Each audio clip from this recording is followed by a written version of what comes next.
Me puse mejor un suétercito porque, sí, ya empezamos con el Sí, frío de la ciudad. exacto. Pensábamos que transmitías desde una playa o algo así. Ay, hubiera sido mejor porque ahora sí está terrible el Ajá. frío. Vale, lanzamos la transmisión entonces. Adelante, Adrián.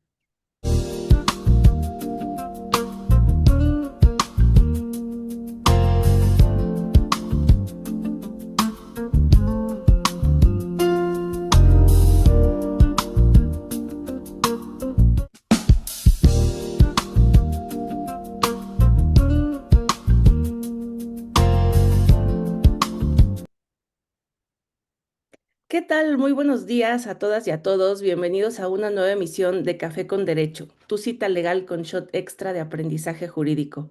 Hoy es lunes 3 de noviembre y amanecemos con una taza de café calientito en las manos y con muchas ganas de reflexionar juntos sobre un tema de gran relevancia social y jurídica que es el populismo punitivo.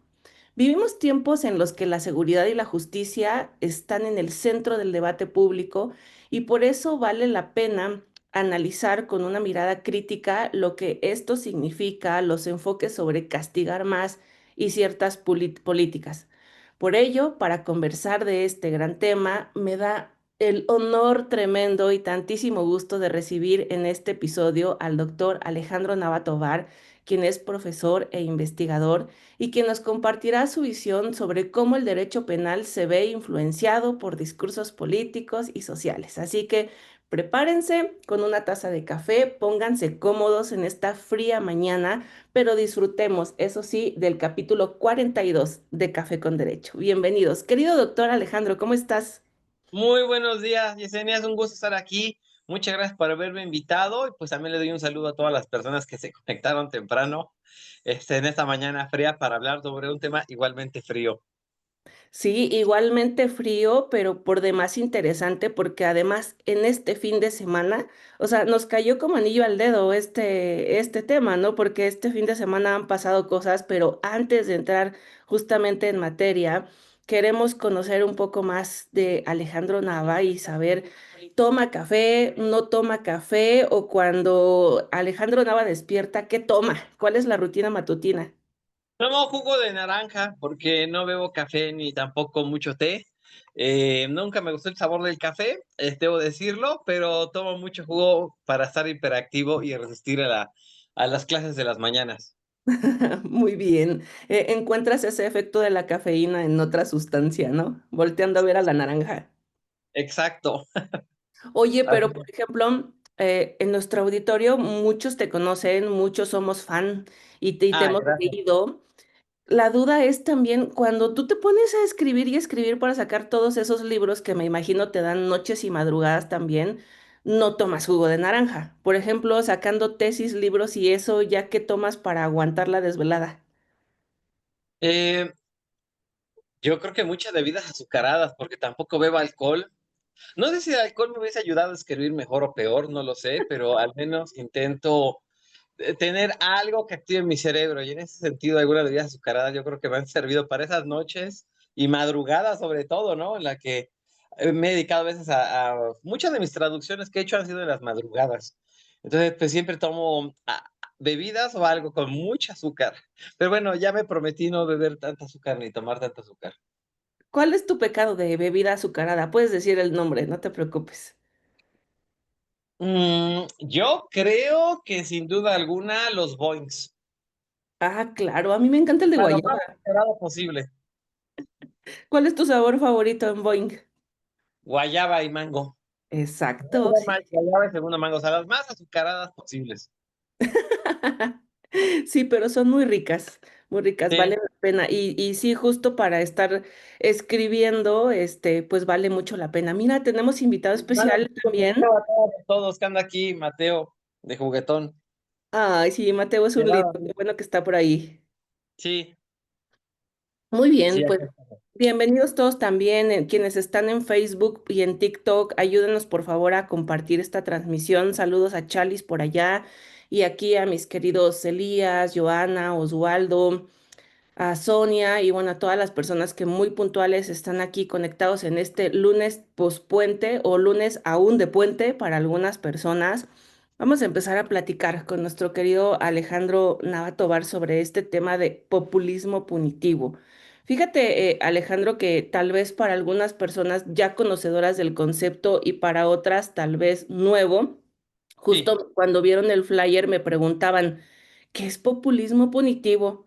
claro. Por qué te vas a meter en eso? Hubo alguien que me dijo, por favor, no vuelvas de ningún color ni político el programa. Y yo dije, evidentemente no, no se trata de eso. No se desvíen con lo que puedan malinterpretar de las palabras porque justo no va por ahí. Así No, que claro. necesitamos que nos ayudes a entender, por favor, qué sí es, a qué se refiere la expresión populismo punitivo. Sí, muy bien. Pues muchas gracias de nuevo, Yesenia, por la invitación. Efectivamente, el concepto de populismo punitivo es un concepto reciente. Diría dos cosas. En primer lugar, hay un concepto que es populismo penal. El concepto de populismo penal se remonta a ciertas obras de la década de los 90 de unos criminólogos, Anthony Bottoms y Edward Pratt, quienes usaban este concepto para referirse al uso político del derecho penal para ganar votos. Es decir, en los años 90 se utilizaba cuando algunos candidatos en Europa se referían a aumentar las penas con el objetivo de ganar votos. Es decir, un uso estratégico del derecho penal para simplemente obtener beneficios electorales. No obstante, este concepto yo creo que ha tenido un cambio notable, al menos de mi perspectiva latinoamericana, y lo he llamado más populismo punitivo porque se refiere a aquella estrategia mediante la cual no solo se trata de obtener beneficios electorales, sino de mantenerse en el poder. Es decir, no solamente tener una entrada al poder, sino ahora se consolida un poder sosteniendo tesis tales, al menos en mi libro como las he desarrollado, dos tesis básicas. Una es excluir medidas alternativas a la prisión y la otra es aumentar las penas. Aumentar las penas. Y si alguien me pudiera decir una tercera tesis no explícita es utilizar al derecho penal, utilizar, perdón, llevar a cabo ejecuciones extrajudiciales para sembrar el terror. Y que precisamente todo esto, aumentar las penas, exclusión de medidas alternativas, incluso ejecuciones extrajudiciales, todas ellas de cierta manera tienen legitimidad social. Por eso son medidas propias de un populismo punitivo. Porque aunque no lo parezca, muchas veces la sociedad termina aprobando estas medidas autoritarias de los estados. Y una cosa que hay que señalar, precisamente sobre el tema de que no se politizara la clase, algo que distingue al populismo penal de otras formas de populismo, es que el populismo penal no tiene una ideología de izquierda o de derecha. Partidos políticos de todas partes del mundo, políticas y políticos de todos los espectros políticos utilizan al derecho penal como un arma de legitimación política. No se trata solamente de decir, es que la derecha utiliza al punitivismo, no, también la izquierda. Y es algo que algunos teóricos han señalado. Por eso es un discurso bien difícil de erradicar, porque cualquier poder político que se vea en riesgo utiliza el derecho penal como un instrumento de legitimación. Ok, qué interesante. Y justo de ello pensaría, por ejemplo, tú tienes acá en el público 150 personas que nos acompañan en esta mañana de lunes 3 de noviembre. La Ajá. mayoría somos abogados, la mayoría nos dedicamos justamente al ámbito penal o al ámbito civil. Y hemos estado aquí en cada episodio de Café con Derecho, pues reflexionando, ¿no? Sobre temas actuales de derecho en México. Y ya sabes, uno de los últimos que nos preocupan mucho es la reforma judicial. Claro. Pregunta Charlis en Facebook que si el tema de reforma judicial aplica también como para otra vertiente de populismo punitivo. Sí, por supuesto, Charlie, por supuesto. Fíjense que no lo digo yo, no lo digo yo. Ya lo dice un teórico famoso sobre populismo. Si alguien le interesa el tema de populismo en general, pues está esta recomendación. El libro lo venden en Cafebrería El Péndulo, seguramente, que es el populismo de Jan Werner Müller. Y en este librito de Jan Werner Müller, precisamente señala algo en lo que coincidimos muchas personas y que precisamente también aquí creo que todos lo entendemos en esa situación. Dice Jan Werner Müller que para los populistas, uno de los poderes que le estorban es precisamente el poder judicial, por su carácter contramayoritario, por la idea a través de la cual se puede cuestionar a los otros poderes. Y precisamente, acá está, no lo digo yo, acá está, dice, en la práctica, acá está, el ideal populista se convirtió en realidad fortaleciendo al poder ejecutivo y debilitando al poder judicial y colocando figuras partidistas en puestos judiciales. Este es un libro traducido es un libro de 2017, digo, no es de 2024, es de 2017. Es decir, ¿por qué el Poder Judicial siempre ha estorbado a ciertas formas de populismo? Porque precisamente el Poder Judicial lo que hace es llevar a cabo, al menos teóricamente, un control racional de las decisiones judiciales, de las decisiones, es decir, de evitar que ciertas ideas se politicen. A ver, ¿el Poder Judicial se puede decir que siempre ha estado politizado? Sí, podemos ser honestos, reconocerlo, pero de eso no se deriva que las decisiones ahora tengan que basarse únicamente en argumentos políticos. Hay situaciones en las cuales, como penalistas, ustedes lo saben mejor que yo, el debido proceso y la presunción de inocencia son instituciones que no están sometidas no deberían estar sometidas a votos populares. Y ese es uno de los grandes problemas ante los cuales precisamente el populismo dice, el poder judicial nos estorba, por eso siempre podemos atacar a la Constitución para reformarla o al poder judicial. Digo, por eso saqué la referencia, ¿no? Jan Werner Müller de 2016 en original en inglés, 2017, ya señalaba que el poder judicial pues siempre va a ser objeto de ataque. Y efectivamente, el, el populismo siempre encuentra en todo, rasgos de algo que molesta para magnificarlo y precisamente contrastarlo con el resentimiento de la sociedad. En este caso, la idea de que el poder judicial es corrupto, tal y como lo dice Werner Müller, que hay nepotismo. En una sociedad tan desigual, pues el resentimiento se amplifica y terminamos diciendo al diablo con las instituciones. Oye, Alejandro, y me haces pensar ahora porque, a ver, cuando analizamos también en otros episodios esto de reforma judicial, alguno de nuestros invitados especiales también nos hablaba de cómo Bolivia o cómo otros países habían Mm. sufrido por este tipo de reforma. Yo veía las noticias la semana pasada que, por ejemplo, Argentina ahora incluso está teniendo una propuesta de pasarse a jurados populares, o sea, ya no solo, olvídate, no solo de jueces por elección popular, sino pasarse también a jurado popular. Y en este comparativo entre países, quisiera preguntarte, evidentemente tiene que ser diferente esa reacción de populismo punitivo en los países, por ejemplo, en Europa, en Sudamérica, en México, ¿cómo lo vivimos? Mira, es una muy interesante pregunta. Antes me preguntaba el nombre del autor, se llama Jan Werner Müller. Acá está el nombre para que lo tengan Sí, y lo puedan gracias. buscar. El gran problema de los jurados populares es que hay que pensar nuestras condiciones latinoamericanas, Yesenia, como bien lo señalas. ¿Por qué ciertas experiencias que en un país pueden ser válidas, en otras no? Yo creo que ahí incluso podríamos decir un montón de cuestiones sobre nuestra cultura. El gran problema de los jurados populares es la formación que tengan dichos jurados populares. En ciertas sociedades donde hay tanta indignación como la que tuvimos en México este fin de semana, en ciertas sociedades donde hay tanta impunidad, lo acabamos de ver, la masacre que acaba de pasar en Brasil, en una favela con más de 132 personas, hasta allá subió el número a 200.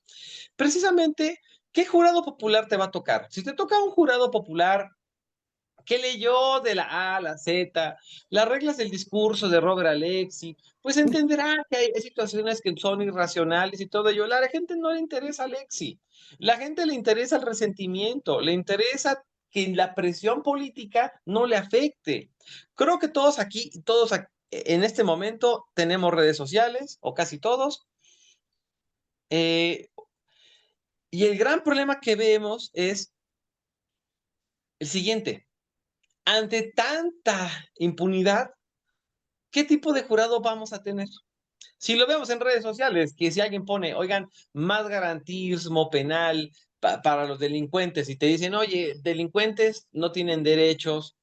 Ahora imagínense la presión que van a tener los jurados ante grupos progresistas que van a decir mayores penas, mayores penas, mayores penas. Es más, en ciertos contextos donde la gente empieza a linchar mediáticamente a otras personas, yo no quisiera saber nada. Simplemente vean cuando alguien sube una opinión crítica sobre la reforma judicial y todos se le van a lincharlo. O sea, ahora imagínense un jurado popular en condiciones en las cuales todos los seres humanos nos vemos afectados por la opinión del otro. O sea, en ese sentido yo diría, ¿qué condiciones políticas e institucionales hay para una deliberación racional de un jurado? Al menos en Argentina, en México, yo no veo las mejores condiciones. Oye, y que de este efecto que comentas ahora, está pensando, a ver, a lo mejor de nuestra generación para arriba le llamamos o lo conocemos como linchamiento mediático. Los Sí, chavos hoy le llaman funar, para ellos el una. verbo es funar. Pero a lo que quiero llegar es que o sea, hoy en día hay personas también a las que les importa mucho estar funadas, ¿no? O sea, les afecta mucho ese linchamiento, por ejemplo, en Facebook, que te hagan una campaña en contra y bueno, ya Claro. están en la depresión total y afecta justamente de estas actividades que comentas, ¿no crees? Sí, de hecho por eso a mi libro no le llamé populismo penal. Ya no lo tengo en español porque se agotó. Aquí tengo la versión italiana y es populismo punitivo. ¿Por qué le llamé punitivo? Precisamente, Yesenia, por esa cuestión. Yo no solo quería abordar el populismo penal, sino también los linchamientos digitales que tienen consecuencias penales. Pensemos en el caso del Fofo Márquez. Sí, cómo un linchamiento digital lleva consecuencias penales. En el caso de la FUNA, es un concepto que surge en Chile y que ha tenido un efecto terrible en las redes sociales porque precisamente a veces hay una zona gris en las cuales las sanciones penales y las sanciones no institucionales tienen un mismo sentido, destruir al prójimo. Y el gran problema de la FUNA, de la cultura de la FUNA, es que cualquier opinión políticamente incorrecta tiene que ser destruida. Y eso es lo que ha llevado a una polarización política terrible en las redes sociales. Simplemente vean cuando alguien dice algo a favor o en contra de lo que escribió Ferrajoli, los dos bandos se ponen a atacarse con una violencia terrible. Yo no descarto que muchas de esas personas, incluso amigos de toda la vida, se terminen distanciando y odios terribles se generen, que incluso lleven a confrontaciones físicas, porque las personas ahora en las redes sociales han encontrado un nuevo coliseo romano y cuando alguien hace un comentario políticamente incorrecto, es funarlo, destruirlo. Yo a veces me pregunto que, cómo la gente no se da cuenta acerca de la manipulación emocional de las redes sociales. Los mismos algoritmos nos ponen a pelear con los demás, nos ponen la opinión contraria para que te enojes y lo empieces a molestar. Pero ahora el tema de los linchamientos mediáticos es terrible porque precisamente ante nuestra indignación por la impunidad o falta de efectividad del discurso penal en México, pues obviamente los linchamientos se vuelven una herramienta. Una persona que fue acusada de un delito, entre todos vamos a lincharlo, y esto puede tener repercusiones legales en la presunción de inocencia de la persona. Tal el caso que comentaste, pero a ver, pienso ahora, ¿dónde estaría la delgada línea, Alejandro, entre un buen ejercicio en el cual como sociedad alcemos la voz cuando tenemos que alzarla, ¿no? Y no dejarnos. Y por otro lado, en este extremo que comentas de, no sé, dicho en mis palabras, de que nos echen a andar, ¿no? Para, digamos, con tal de hasta lograr que bajen una publicación, porque también eso se puede lograr, ¿no? En esta parte de la funada. ¿Dónde está la delgada línea para hacer un buen ejercicio? Mira, más de una pregunta que precisamente va a recorrer el siguiente libro que voy a escribir sobre cultura de la cancelación. Yo creo que tú lo señalaste muy bien, hay una tensión ahí. Por una parte, hay reivindicaciones de justas que a través de las redes sociales hemos hecho y que se han visibilizado. Voy a poner tres temas sobre la mesa que han sido importantes en los últimos 10 años. Argumentos clasistas, argumentos racistas, argumentos misóginos. Nadie en la esfera pública va a decir, soy machista obviamente. Es más, incluso mis colegas más asquerosamente machistas de la universidad ahora ponen un montón de mujeres en las mesas porque no les conviene verse así. Y metiendo a mujeres como cuota de género, solamente de moderadora, lo cual es muy molesto, por cierto. Ya nadie va a hacer comentarios clasistas en redes sociales, ni tampoco racistas. Todos nos vamos a mostrar ante el otro como un alma bella, que quiera las mejores causas, porque ahora tenemos la visión de los demás frente a nosotros. Entonces, en ese aspecto, tú lo señalaste muy bien y estoy de acuerdo. Hay situaciones legítimas donde vemos que el vecino es prepotente y golpea a los perros, lo grabamos y solamente así el Estado actúa. Pero hay una delgada línea, como tú lo señalas muy bien, entre exigir justicia y ahora más bien utilizar la funa como un mecanismo de destruir al prójimo. Y ahí, precisamente, la delgada línea tendrá que hacer con un respeto al debido proceso, temas de derechos humanos y también un autocontrol. ¿En qué sentido tiene que haber un autocontrol? Una persona puede terminar con la otra por las razones que sean y entender que pues, el amor se acaba, entender que tal vez ya no es lo mismo, sí, pero de ahí a que la otra persona diga, ahora lo voy a funar y voy a decir que fui golpeada, o sea, ya es ahí donde dices, perdóname, la gente tiene que tener autocontrol y no utilizar las redes sociales como un mecanismo de humillación, de vergüenza y de venganza. El tema es que el ser humano utiliza sus más bajas pasiones para destruir al otro. Y en las redes sociales las personas encontraron el mecanismo más acabado, puro y perfecto para destruir la presunción de inocencia del prójimo. Sí, y además, o sea, también mi cabeza está pensando mil cosas con lo que nos estás compartiendo y justo está siendo un maravilloso lunes de reflexión.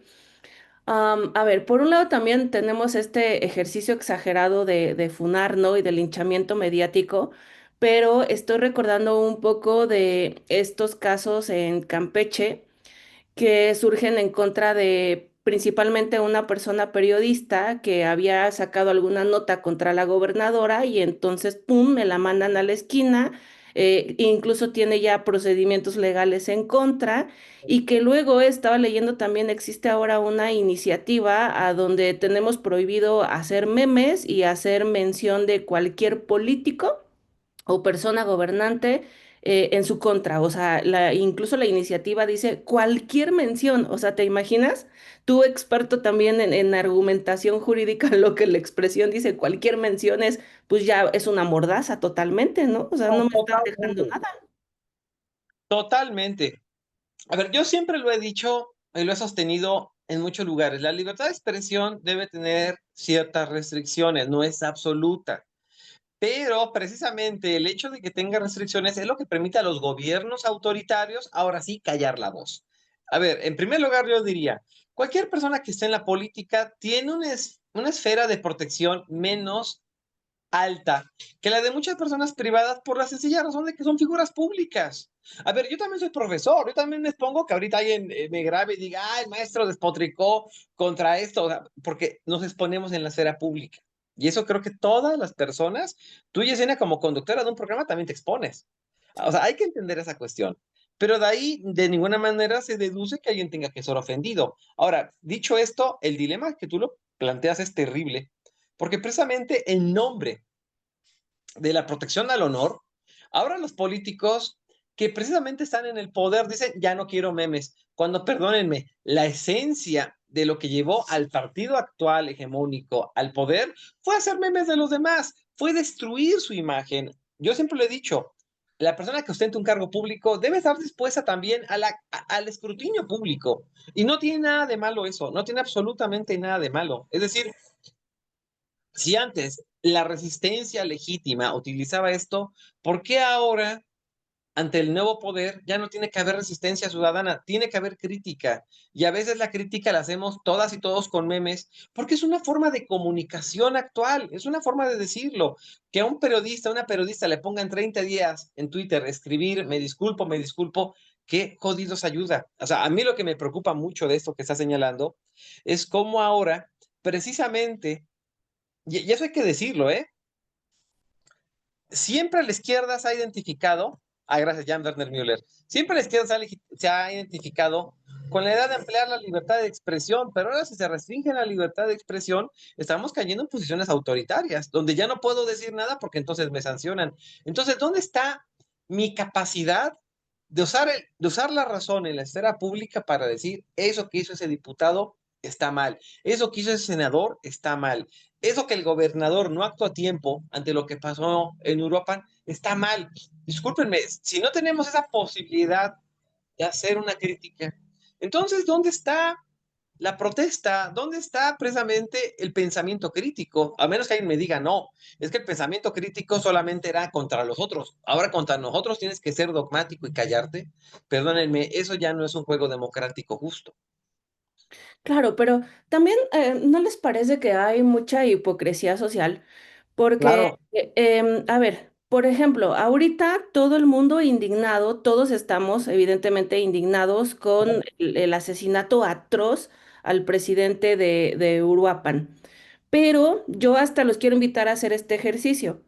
Le midamos en redes sociales cuánto tiempo mide la indignación de la mayoría de las personas. No hablo de todas, no puedo decir todo siempre, nadie nunca, no, de la claro. mayoría de las personas. Ayer y hoy todo el mundo, ¿no? Pero no sé si la semana siguiente vamos a seguir igual de indignados ante ello, porque no entiendo por qué, Alejandro, ayúdanos a conocer tu opinión, a darle explicación. Yo le he llamado así, pareciera que tenemos un Alzheimer de justicia, un Alzheimer social, a donde te dura 2 o 3 días la parte mediática de la nota y luego volteamos a ver otra y tan tan. ¿Por qué? Eh, eh, Mira, Yesenia, es que la indignación se vuelve líquida a través de las redes sociales. Se desvanece en nuestras manos. Es decir, y eso no lo digo yo, también otra buena referencia bibliográfica es del autor francés Gerald Bronner. Escribió ese libro tan interesante que se llama Apocalipsis Cognitivo. Y precisamente en este libro, Gerald Bronner habla sobre cómo se nos manipula el cerebro en la era digital. Y Gerald Bronner señala que las malas noticias tienen un componente cognitivo adictivo. Y lo que provoca esto es que precisamente ahora lo que pasó con Carlos Manso es algo terrible, atroz, o sea, es algo que no deberíamos olvidar. Pero como tenemos tantas malas noticias en México y América Latina, en 2, 3 días va a surgir otra mala noticia. Somos adictos a las malas noticias y esto se va a olvidar y la gente que ahorita subió con justa razón, como tú lo señalas, igual tú, igual yo, con justa indignación, el asesinato de un alcalde que pidió protección y que es una persona inocente, que no tiene que morir, en 2, 3 días va a haber otra noticia en México. Y en 4 días va a haber otra noticia mala. Y eso va a hacer que esta noticia se pierda, como muchas noticias en América Latina se pierden, porque en verdad hemos normalizado las tragedias. Hemos visto cosas que para mí no deberían ser normalizadas jamás.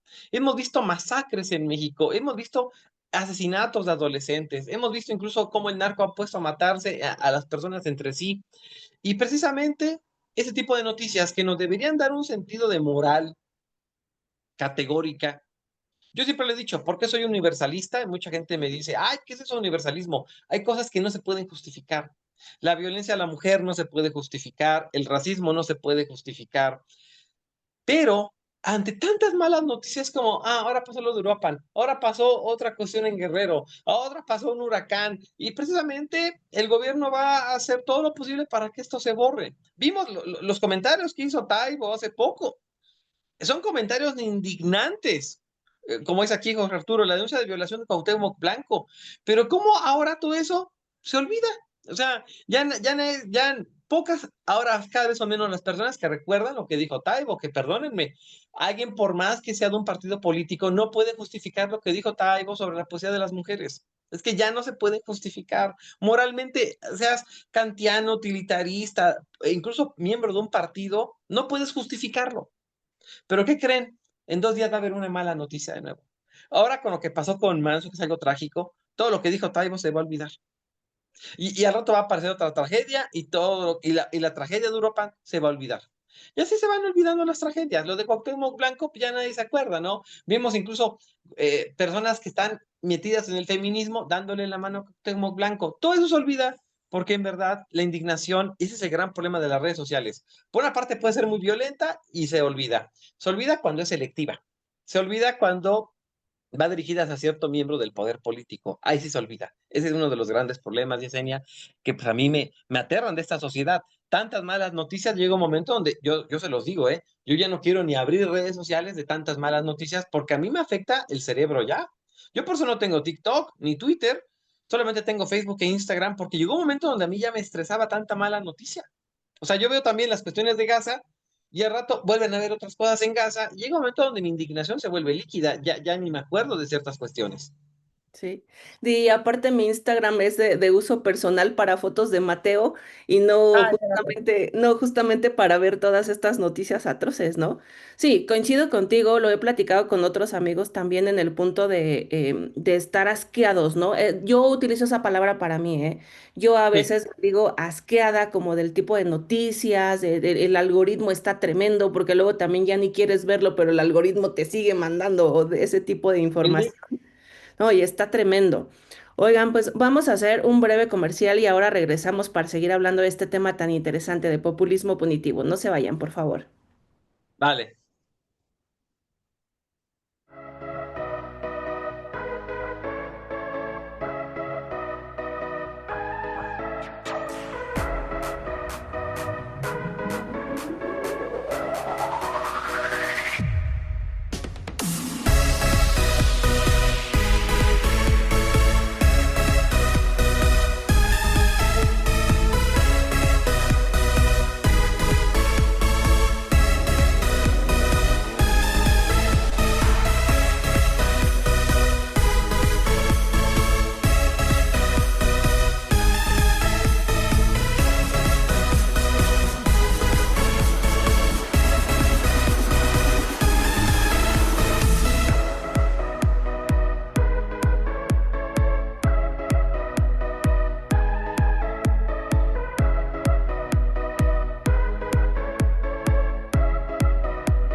¿Qué tal? Muy buenos días. Pues estamos en este capítulo número 42 con un invitado especial que es Alejandro Nava Tovar y estamos hablando de populismo punitivo. Esto es Café con Derecho.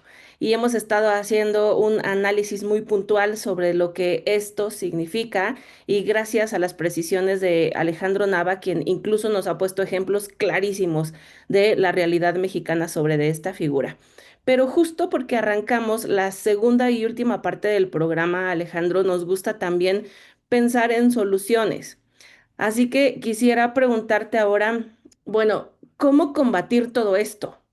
¿Cómo erradicar, no sé, yo no tengo hijos, pero a lo mejor tengo sobrinos y si yo no quisiera Claro. tener unos sobrinos que se dediquen a funar, ¿cómo tendría que atender el tema o propiamente yo qué tendría que hacer al respecto para, digamos que hacer las mejores prácticas respecto de la crítica que hemos hecho en el primer segmento? Vaya, Eh, eh, vaya responsabilidad que te mandé para la respuesta. no, no, claro, claro. Es que es muy complicado por el tema es que hay una adicción. Linchar al prójimo en redes sociales tiene ahí un elemento muy difícil de combatir. Antes todos, precisamente, antes nosotros linchábamos a otra persona con otra, hacíamos el chisme en la vecindad, lo hacíamos así en el barrio y ya lo desprestigiábamos. Pero el gran problema es que las redes sociales le dieron demasiado poder a personas desconocidas y ese poder es totalmente, es adictivo, es como una droga. La verdad, el poder que te dan las redes sociales a ciertos perfiles influencers es como una droga. Porque de repente una chica pone un video, ay amigas, fíjense que sufrí violencia. Y muchas chicas que también han sufrido violencia, gente que no te conocía, se suma a ti y te pone, amiga, yo también lo sentí. Entonces, precisamente esa idea de acompañamiento virtual, que para mí es falsa, A mucha gente la empodera para entonces hacer otro video hablando de violencia y hacer otro video hablando de violencia. Y de repente esa persona tiene un poder, se vuelve una líder de opinión. Yo por eso nunca he querido entrar en un debate con una persona influencer, porque si yo que tengo 4 libros, debato con una persona que hace TikToks sobre violencia y derecho penal, yo tengo todas las de perder, porque la persona tiktokera tiene 20,000 seguidores y de esos 20,000, 5,000 serán bots a muerte de ella. Y yo si tengo 1,500 seguidores, pues, no, pues tengo las de perder, ¿no? O sea, se vuelve muy difícil. Hace algunos años, un diseñador de juegos de video japonés, Hideo Kojima, hizo un juego en el cual no hay interacciones en su juego de video negativas, solamente son positivas. Y precisamente ahora, con ese tipo de cuestiones, él lo intentó mostrar que puede haber una interacción positiva, pero precisamente a la gente no le interesan las interacciones positivas. Somos adictos a las interacciones negativas. Entonces, en ese sentido, ¿qué le podemos decir a las nuevas generaciones? ¿Cómo contrarrestar lo que dice Yesenia, los efectos negativos? Porque precisamente esos efectos negativos son adictivos. El gran problema es que, como ahí lo ponían en el chat, ¿no? Algo que yo he señalado, en esa sociedad, ahora todos somos observados y tú tienes que mostrar una buena imagen ante los demás porque ahora todos se están viendo. Yo siempre le he dicho, y lo digo de broma, que para mí una solución posible sería aquel mundo en el cual todas las personas hayamos sido funadas o canceladas. Es ahí donde alguien se va a dar cuenta de que precisamente no es la solución, porque cuando estás en los pies de la persona quemada, funada, destruida o linchada, vas a decir, ya no quiero hacer esto, porque esto es demasiado violento. Les pongo un ejemplo, ¿no? Alguna vez yo pongo de broma que una alumna un día me decía, oiga, profesor, ¿qué opina de los tendederos? Y yo le dije, a ver, los tendederos es una manifestación genuina, legítima de las mujeres en las universidades. Tú, Yesenia, lo has vivido seguramente, algún episodio de acoso a algún profesor, creo que todas las mujeres de cierta manera. Y yo le dije, simplemente hay que tener cuidado y responsabilidad, porque se puede volver un instrumento para joder a una persona inocente. Eh, y precisamente, no, y otra lo pone en el chat, yo estoy de acuerdo, por ejemplo, yo entiendo las razones, por ejemplo, las de la ley Olimpia, ser escuchadas, o sea, yo siempre he dicho, los tenderos es un lugar para reclamar una visibilidad que se perdió, pero hay que tener cuidado, hay que tener mucha responsabilidad ética. A ver, ese profesor me reprobó, no tengo por qué funarlo de acosador, o sea, tengo que decir lo que me hizo. Bueno, 3 doritos después, siempre hay 3 doritos después. El papá de esta alumna salió en los tendederos. Y yo, pues, cuando lo vi, lo primero que hice fue tomar mi teléfono, le tomé una foto y le dije, oye, estimada, chica, ¿cuándo vas a funar a tu papá? Si eres congruente con lo que me dijiste hace 3 semanas, ¿no? 3 doritos antes. No, es que hay un debido proceso. No, perdóname, tú antes decías que todos los que estaban en los tendederos eran culpables. Ahora, pues, ¿cuándo vas a poner un post sobre tu papá? Mi papá es un maldito acosador, destruyámoslo entre todas. Pues no, ¿verdad? Es decir, hay veces que no te gusta hacer ese tipo de cuestiones. Yo creo que tenemos que inculcarle a las nuevas generaciones, Yesenia, algo que nosotros no hicimos, un autocontrol con el uso de las redes sociales, no ser adictos a las malas noticias, ejercer un pensamiento crítico. Dice Gerald Bronner, y eso estoy de acuerdo, ejercer el pensamiento crítico requiere más energía que sumarte a las causas y linchar. O sea, tenemos que contenernos. Yo creo que a todos nos pasa que a veces todos decimos, hay una mala noticia, luego a funar, luego a destruir. A veces tener más calma, procesar la información y decir, antes de sumarme a este linchamiento, a ver, lo del Fofo Márquez, a todos nos calentó ver cómo golpea a una señora, el infeliz, ¿no? Pero antes de eso decir, a ver, ok, repruebo lo que hizo Fofo Márquez, pero tentativa de feminicidio, a ver, por más que me haya enojado, por más que yo identifique a esa señora con mi madre, decir, ¿saben qué? Yo, en este contexto, por más que odie al tipo, lo repudie personalmente, no es tentativa de feminicidio. No vamos a caer en ese exceso porque tú nunca sabes cuándo vas a estar del otro lado. Tenemos que tener ese autocontrol. Las redes sociales nos dan un nuevo poder a individuos X, individuos que no tenían opinión, ahora tienen un poder excesivo y mucha gente dice, ahora que tengo ese poder, pues voy a funar, voy a destruir, me las van a pagar. Hay mucha gente, Yesenia, que se ha vuelto académico simplemente por su capacidad de redes sociales, por volverse influencers. Alguien va a decir, no, no manches, este güey está bien potente, no, pues mejor lo jalo conmigo y lo vuelvo profesor. Yo creo que tenemos, digo, el Instituto de Investigaciones Jurídicas puede funcionar así, ¿no? Un perfil muy visible, ¿sabes qué? Lo contrato porque ese tipo le va a dar poder al instituto. Yo creo que tenemos que tener esa capacidad de autocontrol, creo que tenemos que entender que las redes sociales, los algoritmos están hechos para que nosotros peleemos con todos.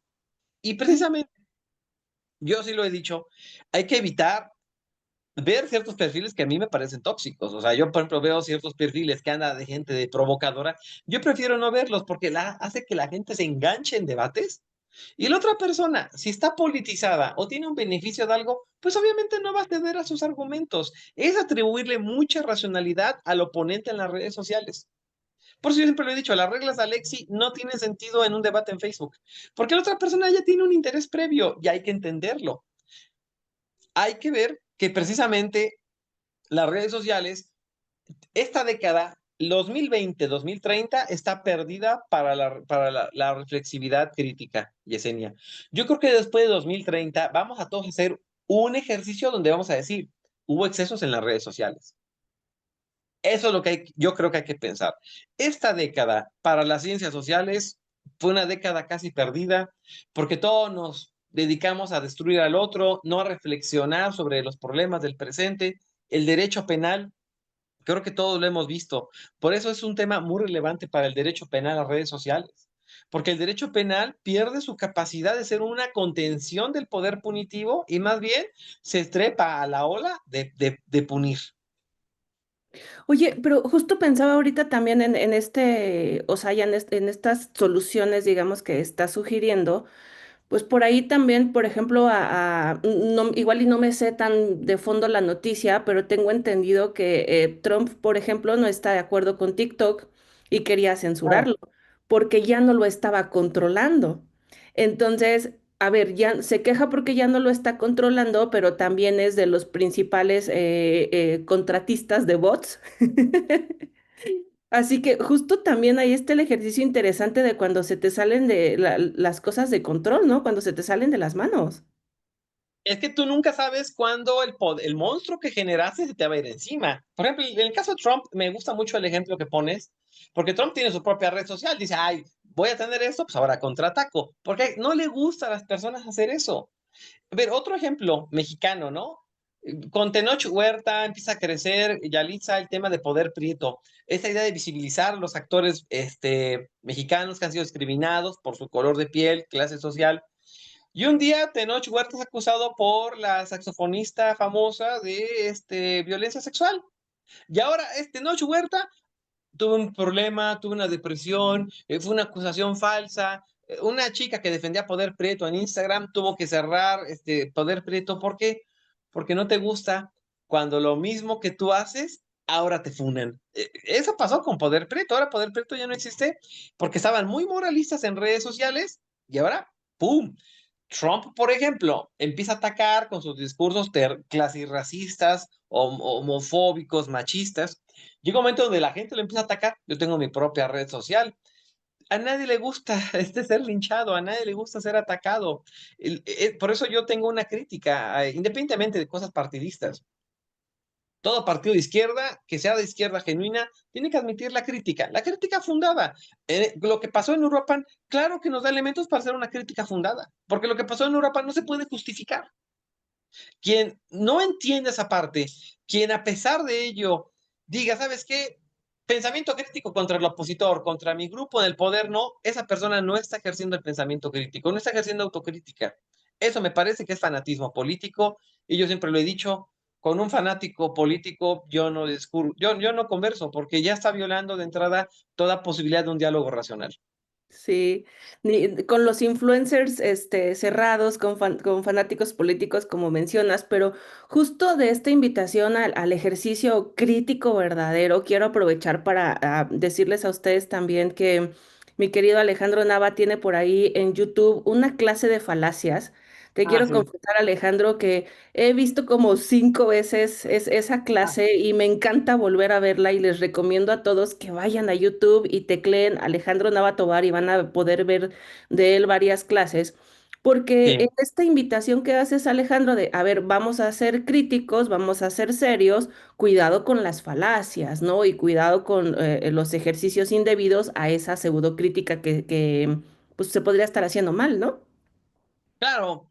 Mira, a mí esa clase y ese artículo que alguien escribió sobre falacia de derecho penal y ese es de mis favoritos. Incluso luego di una clase sobre falacias y género para mostrar los argumentos machistas. Es muy importante que la sociedad se informe sobre los usos de falacias, pero te digo algo, a veces yo pierdo la esperanza, digo, la recobro con lo que dices, pero a veces yo me encuentro ante un grupo donde precisamente la gente se da cuenta que hace falacias y como tiene un beneficio, más las hace, más las hace. O sea, y es como, oigan, pero se supone que tendremos que tener todos un diálogo racional. Pues no, mientras más falaz es el argumento en redes sociales, y ustedes véanlo, mientras más apela a la emotividad, más apela al sentimentalismo, más efectivo es el argumento falaz. Y eso es algo que a todos nos está pegando. Sí, sí, tremendo. Oigan, pues, ¿cómo van todos con ese cafecito? Vamos a disfrutar, vamos a dar otro traguito de nuestro café. Hoy en temas de tazas, quiero agradecer mucho. Miren mi taza tan mona. Yo amo el Animal Print, pero esta taza es de Talavera y me la regaló mi querida Gaby. Gracias, Gaby, amiga chula, te mando un abrazote porque puedo estar disfrutando de café esta mañana y pues bueno, justo de eso se trata, Café con Derecho, que vayamos tomando cafecito, haciendo reflexión y disfrutando de estos temas. Quiero agradecerte, Alejandro, porque con la charla que estamos teniendo hoy, estamos logrando tener respuesta y piensen todos, por favor, hubo otro episodio en el cual, por ejemplo, hacíamos el análisis, Alejandro, de el por qué de pronto bueno, el preámbulo es este. ¿Has notado que últimamente las secretarías de seguridad y las fiscalías detienen a una persona y volvimos a la vieja práctica de ponerlo detrás de una mampara, ¿no? Que casi dice justicia y ponen a la persona con el letrerito que casi dice violador, homicida, ¿no? Y les toman la foto y los publican por las mismas redes sociales de las instituciones. Pero aparte, cuando tú volteas a analizar la nota, solamente dice vinculado a proceso. Y yo siempre he invitado a las personas a hacer el ejercicio de dar seguimiento a los casos y de voltear a ver, ok, fue vinculado, pero en realidad hubo sentencia o no la hubo, o al rato te dicen fue torturado o la detención era ilegal, o bueno, etcétera, hubo otro tipo de salida. Porque justo ese tipo de publicaciones y que yo vuelvo a criticar en esta ocasión, que hacen estas, incluso los Facebook de las fiscalías, por ejemplo, son indebidas. Y hasta que no Totalmente. tenga un particular a través de su abogado y exija por ahí haga se vaya por la vía civil a demandarles, pues entonces vamos a ver el resultado. Yo sí conozco el caso de un particular que demandó hacia una fiscalía y sí ganó el asunto y le dieron una reparación del daño por haber tergiversado su imagen así. Entonces, esa es la parte de la corresponsabilidad muy interesante también, ¿no? Sí, por supuesto, porque mira, vamos a suponer que esa persona que está en esa mampara tiene gente que le cae mal, opositores políticos. Esa persona para los opositores y la gente que le cae mal ya fue condenada. O sea, ya se le crea un estigma terrible en su vida a la persona. Y ese estigma ya nadie se lo va a quitar, ¿eh? Sobre todo si es una persona del medio político, es un opositor, es una persona con enemistades académicas, pues obviamente lo van a destruir, porque precisamente eso es, miren, a ver, salió, pero de que estuvo ahí por algo. O sea, de nuevo, se crean un montón de estigmas sociales, como dice Yesenia, y es bien difícil quitárselos, bien difícil. O sea, yo por eso digo, es un poder destructivo que en manos indebidas acaba con vidas, ¿eh? O sea, simplemente la reputación de un profesor que alguien le diga algo que hizo, lo acabas. Sí, claro. Y la presunción de inocencia, apa, ¿dónde quedó? Esa ya no existe en redes sociales. La presunción de inocencia van a decir que es una cuestión burguesa, occidental, que no sirve. Claro, el día que a tu amigo político, a tu conocido se le hacen, ah, no, sí, la presunción de inocencia es importante. Ujú. O como el caso que comentabas del papá de la chica, ¿no? O sea, hasta que Así lo es. vimos en carne propia. Hasta que lo vimos en carne propia. Ahí es donde dices, ay, perdón, si era importante la presunción de inocencia. Sí, tremendo. Oye, Alejandro, y pues bueno, para cerrar en esta última reflexión. Con lo que pasó, a ver, otra cosa, yéndome un paso atrás también de hace rato que decíamos que en este mundo líquido se nos olvidan las notas. A ver, yo no vi mucha indignación de parte del medio jurídico cuando mataron a un abogado en las escaleras de la sala del tribunal en Ciudad de México.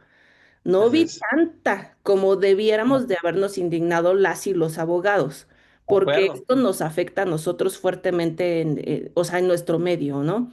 Tenemos eso, tenemos el día de ayer el asesinato también al presidente de Uruapan, tenemos todas estas notas. ¿Qué crees que le depara a nuestro país? ¿Qué actos buenos tenemos que hacer? ¿De qué nos vamos a preocupar? Yo lamentablemente veo que, o sea, pienso que no me puedo sorprender más, pero me pongo triste cuando veo que sí. Entonces, ¿qué cosa buena podríamos hacer en no sé, en este estudio bueno del populismo punitivo? Pues mira, hay muchas cosas que decir sobre esto y tan poco tiempo, pero voy a intentar ser breve. Yesenia, gracias, Felipe, que comentaba ahí algunas cuestiones de mi obra. Mira, varias cuestiones. En primer lugar, una opción, por desgracia, va a seguir siendo el país del no pasa nada. Ya vimos lo que le pasaron a dos servidores de Clara Brugada. Quiero saber qué pasó, ya ni nos acordamos de eso. Vimos lo de Cuauhtémoc Blanco, ya nos acordamos de eso. De Taibo ya nos acordamos. Lo de Manso esta semana va a pegar. Quiero ver si en 2 semanas vamos a seguir hablando de esto. Una situación muy triste es que pues, en este país no pasa nada. Simplemente va a llegar otra tragedia que va a sustituir a la tragedia anterior. Otra cuestión es precisamente que si el mismo partido actual en el poder no se toma en serio el discurso de la seguridad, o como parece no tomárselo, vamos a tener en algún momento la llegada de otro partido que se iba a tomar el discurso de la seguridad en serio y va a hablar de medidas estrictamente de populismo penal fuertes. Acabamos de ver en Brasil una masacre de más de 130 personas, exacto, el incendio de tiendas, o sea, terribles cosas. Y vimos como en Brasil mucha gente en redes sociales dijo, la masacre que hubo en una favela se lo merecen. ¿Por qué? Porque el Estado no hizo nada antes. Ahora lo que hizo este cuate de matar delincuentes es lo mejor. Podemos tener un retorno de cierto punitivismo fuerte, de una mano excesiva de políticas públicas, y eso lo podemos tener. Bukele, por ejemplo, Bukele tiene mucha legitimidad. ¿Por qué? Porque Bukele no se tentó en decir, ay, garantismo de Ferrayoli. No, Bukele dijo, yo quiero tener el poder y cometió esas medidas. Ese es un escenario terrible, donde ahora precisamente el gobierno intenta mandar mensajes reprimiendo con medidas punitivistas. La otra es que no pase nada hasta que ahora vivamos más linchamientos, como el que vimos también hace 2 años, creo, donde una comunidad linchó a los narcotraficantes que les pedían derecho de piso, ¿no? O sea, un salvajismo total. Es decir, si el Estado no hace nada, vamos a tener una sociedad cada vez más salvaje. Y eso nos va a llevar a que haya mucha más violencia porque el narco tiene más armas que los civiles y vamos a seguir viendo masacres por goteo, diría Zaffaroni. Y todo esto va a llevar a que precisamente el Estado entre en una crisis. La crisis de seguridad le va a costar en unos años al poder en el turno. Todas esas cuestiones de seguridad le van a costar. Y mientras vamos a seguir viendo cómo muchos, para mí, si yo fuera regidor en algún lugar, presidente en algún lugar y veo lo que está pasando, yo tendría miedo y tendría pánico y yo no me metería con estos güeyes. Así de sencillo. ¿Por qué? Porque voy a decir, oye, ¿dónde está mi familia donde el Estado no me protege? Los gobiernos casi en América Latina no les, de izquierda, no les interesa mucho el tema de la seguridad. Por eso precisamente Milei tiene su fuerza, Bukele tiene su fuerza. O sea, hasta no les conviene a ellos, pero yo sí creo que podemos entrar en un escenario terrible, donde esta noticia de Manso, lo del abogado precisamente, que a ustedes y a mí nos debería consternar, ya se olvidó. Ya se olvidó, o sea, la persona fue asesinada precisamente en Ciudad Judicial, o sea, no sé si es algo muy simbólico. En la misma ahí pasó eso. Entonces, yo creo que eso nos va a doler a todas y a todos cuando veamos otra persona asesinada, otro profesor asesinado, otro litigante que tomó ciertos casos de asesinado, hasta que no nos toque a nosotros y digamos un basta. Lo que pasó ayer en Europa en todas las protestas masivas, yo estoy totalmente de acuerdo. Es que entonces, ¿cómo reaccionar ante esta violencia? Por eso, si en unos años el populismo punitivo empieza a incrementarse en México, vamos a decir, claro, es legítimo porque pues, antes no hizo nada el gobierno en turno. Entonces yo creo que se nos viene un escenario muy crítico. Si el gobierno no da seguridad mínima a las personas que litigan, seguridad mínima a los gobernadores, seguridad mínima a los periodistas, a las y los activistas, que de cierta manera tienen el valor de denunciar lo que está mal actualmente. A las madres buscadoras. Claro, porque las madres buscadoras antes eran mis aliadas, ahora son unas fanáticas movidas por un poder político. O sea, es un doble rasero moral asqueroso. Yo creo que cualquier persona que tenga un familiar extraviado, perdido, asesinado, si el gobierno no tiene empatía con ellos, ¿qué estamos haciendo? Hay que pescar qué estamos haciendo mal. Sí, tremendo. Muchas gracias por estas reflexiones, por lo que nos has compartido en esta mañana, Alejandro. Y pues como última petición, te diría, por favor, háblanos ahora de tus libros, porque mi querido Felipe hacía cita en los comentarios, ¿no? Del chat de Zoom, hacía cita hacia una de tus grandes obras, pero nos Sí. están preguntando en Facebook que bajo qué títulos podemos encontrar tus libros, porque mira. A ver, de Café con Derecho de este episodio, lo menos que podemos hacer de tarea nosotros es leerte. Lo Ay, menos, muchas ¿eh? Así que todos, por favor, vamos a leer al doctor Alejandro. gracias. Cuéntanos de los libros, Alejandro. A ver, yo creo que hay tres obras que podrían ser de interés. Una es mi librito de argumentación jurídica, ese se encuentra en la página de dijuris.com. A ver si quieren, aquí se los escribo. Ahí se encuentra en dijuris.com el librito de argumentación jurídica. Yo creo que es un libro que se consigue sin problema. Ahí está. Ay, muchas gracias, saludos desde Panamá. Eh, el librito de argumentación es un libro claro, sencillo, sin grandes pretensiones. Este es un libro. Si alguien tiene interés en temas de filosofía de la pena, que digo, son temas ahí muy filosóficos, pues hace 2 años salió este librito sobre filosofía de la pena. Digo, para algunos penalistas les puede gustar, servir lo que dijeron ciertos filósofos sobre la pena. Y sobre mi último libro de populismo punitivo que está en italiano, les tengo una buena noticia, les voy a dar una exclusiva ahora, que me invitó Yesenia. Como se agotó la edición en español, en diciembre el INACIPE va a sacar una nueva edición de populismo punitivo basada en la versión italiana, pero esta vez va a tener un prólogo de Eugenio Raúl Zaffaroni. Entonces va a estar prologado por Zaffaroni y Wow. tiene un prólogo de mi traductora italiana Valeria Giordano y presentado por Raúl Zaffaroni. Así que la nueva edición tiene dos valores agregados. El, el prólogo de Valeria Giordano, profesora en Italia, y va a tener una pequeña presentación de Zaffaroni, quien pues obviamente le gustó el libro y también, o sea, discute críticamente el libro. Así que pues yo creo que la edición en diciembre va a estar con todo y odio decirlo, pero el libro va a tener cierto impacto en virtud de las cosas terribles que hemos vivido. Por ejemplo, ya ni nos acordábamos ahorita en el programa de, de Doña Carlota de Chalco, ¿no? ¿Qué pasó con el caso de Doña Carlota de Chalco, ¿no? Al menos ahí en el libro lo menciono, ¿no? Como un ejemplo de indignación masiva ante la cual la sociedad dice, lo que hace Doña Carlota estuvo bien. Entonces, la nueva edición viene con todo, viene más ácida. Es un libro muy bonito porque tiene un humor mío, a diferencia de Filosofía de la Pena, que es un libro un poco más académico. Este libro viene como si hubiéramos hecho esta charla de Café con Derecho. Y pues esperemos que el libro sea leído, sea consultado, ustedes lo adquieran y pues obviamente tengamos un diálogo abierto sobre estos temas, porque al menos en los siguientes años el populismo punitivo llegó para quedarse. Para desgracia de todas y de todos, ¿eh? Sí, tremendo. Pues mira, primero que nada, muchas felicidades. Justo ya necesitábamos nueva edición, porque no todos sabemos italiano, Alejandro. No, yo tampoco, ¿eh? Yo tampoco, yo tampoco, ¿eh?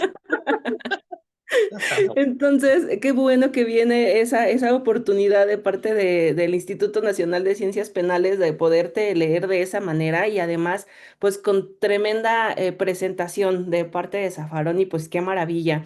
Ya estaremos todos, tenemos también ahí las fotos de portadas de tus libros en nuestro grupo en nuestro chat Gracias. Zoom, para que ya saben todos a la tarea de leer. Y pues que no, o sea, deseamos que esta sea la primera vez de otros programas, de otros episodios, Alejandro, en donde puedas estar aquí con nosotros. Sí, Justo por pensaba supuesto. ahora, gracias, pensaba ahora, por ejemplo, ya ven que ahora me encantó un meme que salió esta mañana donde dice, adiós Halloween, bienvenida Navidad. Ya están los Sí, memes así. Y de lo que hablábamos ahorita de hacer como analizar este récord de casos así, de malas noticias que han pasado en México, pensaba, ¿se han dado cuenta que siempre en Año Nuevo salen estos videos, ¿no? O como documentales de las noticias del año? Creo que sería Sí, muy interesante que nosotros también hiciéramos este récord de casos, algunos de los que claro, mencionamos aquí, más el que señalas, Alejandro, y que seguramente si nos ponemos a arrastrar el lápiz van a salir muchos otros, pero que no se quede ahí, que insisto, voltemos a ver en qué estado se encuentran, qué está pasando y qué reflexión nos deja, ¿no? Porque es así como podríamos cerrar el engranaje de esto, pues para poder al menos ser mejores personas en lo individual, ¿no? Mejores claro. familias desde casa y con ello contribuir para tener mejores sociedades. Muchísimas gracias, Alejandro, porque además sé lo apretadísima que es tu agenda, apretadísima, y no sabes cómo estoy agradecida y honrada contigo de que pues hayas podido estar con nosotros en este programa. No, Yesenia, yo el agradecido contigo y con tu auditorio soy yo por esa oportunidad, este espacio tan bonito, fue una charla muy amena. Me disculpo porque es que ahora en la UAM me traen cortito, más como falté porque fui a Brasil y luego tuve 2 lunes seguidos una comisión dictaminadora de una plaza. Entonces me dieron con todo, ¿eh? O sea, me dieron con todo, pero ahorita ya estoy más liberado. Y ahora que salga el libro, la nueva versión, con todo gusto te la mando y la podemos presentar aquí en línea y platicarla con ustedes. Ya salen, Absolutamente sí. mediados de diciembre estará el libro ya disponible a la venta. Excelente, absolutamente sí, listísimos para tenerte por aquí y hacer esa presentación. Muchas gracias. Y pues miren, otra reflexión también que nos deja este episodio es la necesidad de capacitarnos, de que todos nosotros nos profesionalicemos, que nuestra Claro. responsabilidad como abogados sea el que lo hagamos mejor. Así que Adrián, ayúdame a compartirles, por favor. Les vamos a dar también de buena noticia esta promoción del Buen Fin que ustedes ya pueden adelantar en Indecaj y que se pueden inscribir a todas estas actividades. Tenemos una promoción de 66 clases a un superprecio y que son de cursos con la magistrada doctora Maribel Bautista Paredes, con el doctor Castañeda, con nuestra querida Carla Prat y el doctor Osorio, con el doctor Pepe Díaz de León, que va a dar también el curso de amparo en materia penal, con nuestra querida Vero Román, que dará el curso de dogmática penal también. Así que esta es una súper oportunidad y ya saben, pueden escribirnos a los grupos de WhatsApp para darles más información. Miren, ahí la tienen. Es una membresía mensual por Buen Fin, únicamente aplica para los días del 1 al 20 de noviembre y que ustedes van a poder tomar estos cursos a ese súper precio. Así que miren qué bien. Ahí con el doctor Malagón también. Y también podrían tener acceso al seminario de proceso penal acusatorio, que ya saben, tengo el gusto de coordinar. Entonces, por favor, contáctenos para ello. Pues listo, vamos a cerrar este episodio número 42 con grandes reflexiones, con una puntualidad tremenda, este tema que queda como anillo al dedo con las cosas que pasan en nuestro país y que de verdad yo los invito a que nos vayamos muy reflexivos, pero no solamente nos quedemos en la reflexión, sino tal vez nos podamos plantear, se me ocurre, tres grandes acciones de las que podamos cambiar justo para tener una sociedad mejor, porque de verdad que es muy necesario esto y esto se ha logrado gracias a lo que hemos aprendido de ti en esta mañana. Alejandro, te mando un abrazo, muchas Yo, gracias. Nos vemos en diciembre por aquí en el sí, lanzamiento de tu libro. yo también te mando un abrazo, les mando un abrazo y yo nada más quisiera decir sobre Indecaj que las posibilidades, las oportunidades que he dado clase, la verdad los grupos son excelentes, son de excelentes alumnos, gente muy, muy, muy, muy buena, la verdad. Y ahora que veo los docentes que tienen, es increíble, ¿no? Con Verónica, Maribel, que fue mi alumna, César Hernández Aguilar, gente del Poder Judicial, muy brillante, muy buenos académicos. Ahora sí que Indecaj se encarga de formar pequeños Dream Teams, ¿eh? Para las clases. Muchas gracias por ese comentario, Alejandro. Y pues bueno, que tengan una extraordinaria semana, sigan disfrutando de cafecito, de juguito de naranja, Alejandro, de té, Vale. Sí, de su bebida favorita y yo les deseo una estupenda semana. Vibras positivas, pásenla bonito. Muchas gracias, cuídense mucho, todas y todos.